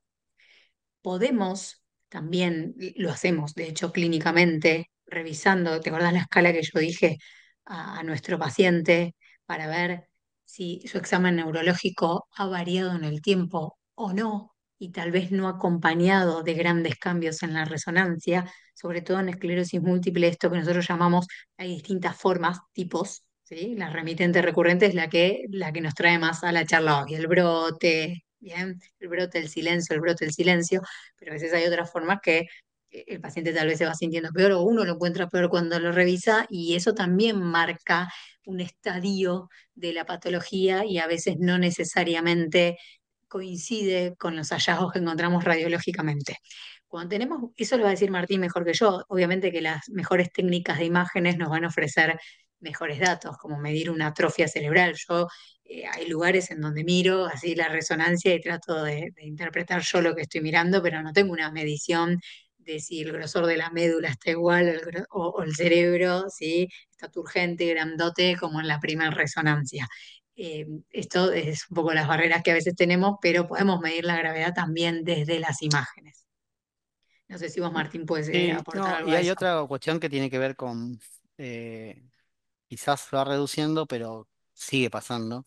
Nosotros no barremos, no es que le sacamos una foto 3D al cerebro y podemos ver todo. Nosotros hacemos lonjas. Cada vez logramos que sean más chiquititas esas franjas del cerebro que barremos, pero quedan milímetros entre una y otra.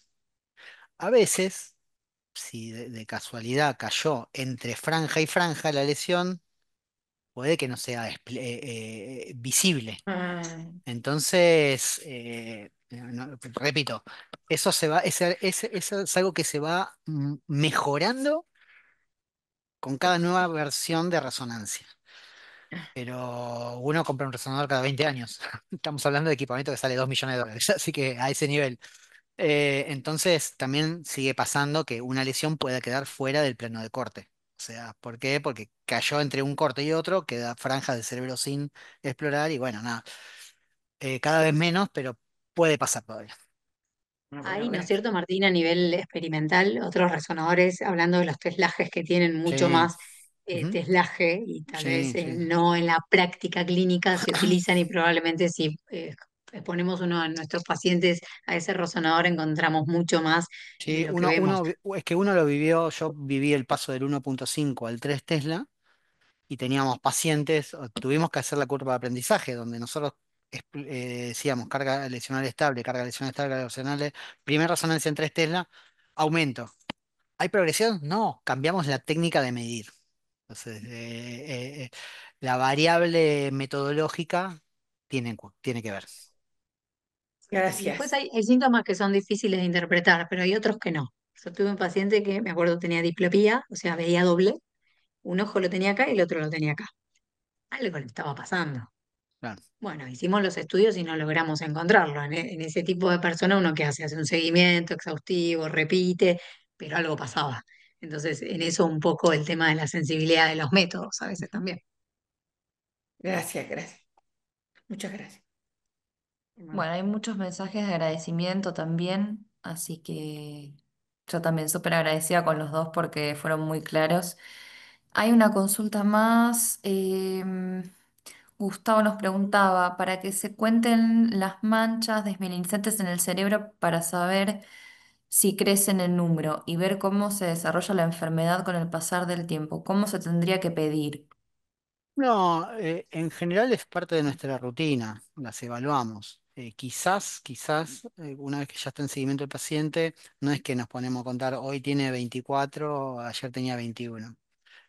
Esa comparación nosotros la hacemos, pero quizás no la expresamos, que es una de las dudas que hoy justamente consultaba yo, hablaba en este diseño de informe estructurado con la gente de desminimizante de acá de Flen.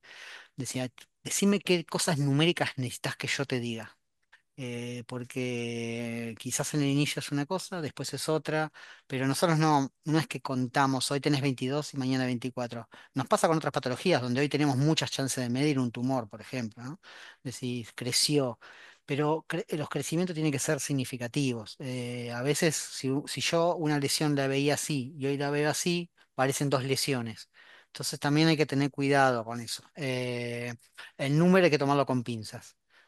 Creo que el número se tiene que apoyar siempre en la pata clínica. ¿Qué le pasa al paciente? Para justificar ese un cambio de número. Si vos me decís, tenía una lesión y hoy tiene 5 y todas refuerzan, bueno, eso es otra situación. Pero variaciones en una sola lesión hay que discutirlas, hay que tener. Yo tengo la suerte de trabajar con gente a la cual le mando un mensaje, le digo, me gustaría que revisemos juntos un estudio, o que ellos, che, informaste esto, qué sé yo, hay un ida y vuelta constante. Pero yo soy medio cauteloso en llenar de números, porque el llenar de números da mucho lugar a la interpretación, o a una interpretación que termina siendo matemática. Y justamente si hay algo que no es la medicina es matemática. Pero no sé, Tal cual. Felisa, si vos considerás algo de No, eso. no, no, tal cual. Los que estamos acostumbrados a trabajar en un mismo ámbito, lo tenemos, es como dice Martín, automatizado. La realidad es que suponemos, tal vez no lo hablamos y suponemos Sí, sí, mal, sí, es pero por lo que general justamente hoy lo hablé se porque hace el nunca lo estudio había hablado. comparativo. Claro, y se hace, por lo general, vienen tal vez ciertas circunstancias en donde hay algunas obras sociales que les cambian los lugares en donde se hacen los estudios, sí recomendamos, ponemos el diagnóstico, no sé, espectro neuromielitis óptica, agradecería comparar con estudio previo y le pedimos al paciente que lleve las imágenes. A veces no tenemos éxito con eso, no sé bien por qué, pero bueno, es alguna de las herramientas que yo uso por lo menos en las personas que no tienen continuidad de seguimiento radiológico en el mismo lugar. Pero, no sé, en ARCO, por ejemplo, yo pido control de esclerosis múltiple y nada más. Ya Ujú, me hacen el estudio comparativo y la realidad es que yo como médica también me siento y veo las dos resonancias, ¿no? Por exacto, supuesto, porque todos somos ojos humanos, por lo cual a veces diferimos y nos equivocamos. Y en base a eso surge lo rico de la comunicación con el colega. totalmente. Tal cual. Pueden enviar los resultados al mail, porque los sistemas eliminan cada tanto las imágenes. Qué buena Eso pregunta. sí. Ahí Muy hay bueno. cuestiones legales.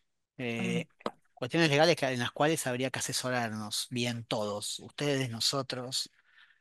Porque hay que hacer cumplir estas cuestiones legales parecen trabas a nosotros, pero en realidad hay que hacerlas cumplir por todos lados. La información médica pertenece al paciente, no pertenece a las instituciones. Y el manejo que hacen las instituciones con esa información pasado un año, ahí hay algunos grises. En general se toma como corte 10 años para conservar la data. O sea, si vos me pedís el informe de un hecho médico, como es una resonancia, y yo no te lo puedo dar, yo te digo, no, ya te lo llevaste, ya no lo tengo, lo tuve que borrar, o un estudio, no, eso no va, eso está mal. Ahí hay una cuestión legal bastante importante y en la cual tenemos bastante problemas nosotros, porque la verdad que ocupa espacio, ocupa un montón, pero la ley lo dice. Pasa que la ley es media vieja y con los formatos digitales no está tan actualizada. Hay que indagar. No te estoy tirando una verdad absoluta, sino que te estoy tirando más que nada una recomendación, de decir, mirá, en general las historias clínicas, todos los sanatorios, todos los lugares la tienen guardada durante un tiempo. Hay una obligación, por así decirlo, de conservarla. Lo mismo pasa con los informes, porque el informe radiológico en sí es un documento legal. Por ahí viene el tema. Bien. Hay otra consulta de... Dice, a mí me lo detectaron el año pasado en noviembre y cuando salió el diagnóstico entendí que molestias que no sabía de dónde venían eran parte de la esclerosis. ¿Hace falta un estudio para saber el tiempo que lleva la enfermedad? ¿Me sumarían algo? Ah, estás Está muteada, muteada, Felipe. Feli. Perdón. pero mientras tanto digo que no. Bueno, no, cualquier, cualquier patología, ¿sí? Salgamos de esta, cualquier patología, siempre es ideal un diagnóstico precoz, obviamente, porque cuanto antes llegamos al diagnóstico, antes frenamos la aparición de síntomas. El hecho del buen acceso y las buenas técnicas que han mejorado, obviamente, han disminuido el porcentaje de pacientes que llevaban un consultorio con diagnóstico de 10 ACV en los últimos 5 años y en realidad eran otra patología. En lo que a mí respecta, en mi opinión personal, eh, saber cuánto tiempo lleva la patología no te va a aportar nada. Lo que Ah, aporta es tener un buen diagnóstico, hacer un buen tratamiento y hacer un buen seguimiento. Ya está. sí, Estamos en este totalmente. punto de inicio y desde ahí para adelante. Y Coincido. después, como vos preguntas ahí, él pregunta cuánto tiempo se le dará a la medicación. Bueno, eso depende un poco de cada medicación. Hay inmunosupresores que uno sabe que son más rápidos en el accionar, otro que tardan ciertos meses. La realidad es que eso es muy individualizado al fármaco y ahí, bueno, te sugiero en realidad que de acuerdo al fármaco que vos estás recibiendo, si le preguntes a tu médico en cuánto tiempo uno espera una efectividad terapéutica, pero es muy variable porque depende del tratamiento. Sí, había una pregunta similar que hacía Esther, que acá la encontré más arriba, que decía, ¿qué pasa cuando estoy tomando el fingolimod? Se me adormece y pierdo fuerzas en los brazos, aparte de debilidad en las piernas. No sé, Claro, digamos, no quiero ser tan atrevida de responderte esa pregunta porque es amplia. eh, Probablemente no tenga que ver con la medicación, ¿sí? Desde lo que uno conoce de los efectos adversos que puede producir la medicación. En realidad tendría que conocer tu estado actual, ver la frecuencia con lo que te pasa, ver si corresponde a una secuela de algo que vos tenés, que se reactiva ante ciertas situaciones como hablaba antes o no. Pero no quiero, la verdad que creo que sería un poco irresponsable si te hago una respuesta un poco más concreta con respecto a esa pregunta. bien. Bueno, gracias a ambos, Feli, Martín, unos genios. Estuvo muy interesante la charla. No sé si quedó alguna duda más, creo que exprimimos bastante a ambos. Así que les súper agradezco de nuevo por participar del espacio, por sumarse, por brindarnos su tiempo y a todos los que se sumaron y estuvieron firmes acá durante todas estas horas. Y por último, no quería olvidar de comentar que en un momento Martín habló de, bueno, del contraste y demás, y es importante saber que si está indicado por el médico, esto se tiene que cumplir, ¿sí? Tanto para esclerosis múltiple como para neuromielitis óptica. Es algo que las obras sociales o prepagas, cualquier cobertura, tiene que cubrirlo. Eso para que lo tengan en cuenta también. Quería aportar eso. Así que les vuelvo a agradecer a ambos. Muchísimo. Gracias a Gracias a ustedes ustedes por y a todos la los que se invitación. conectaron. Bueno, un beso para todos. Chau, chau. Buenas noches.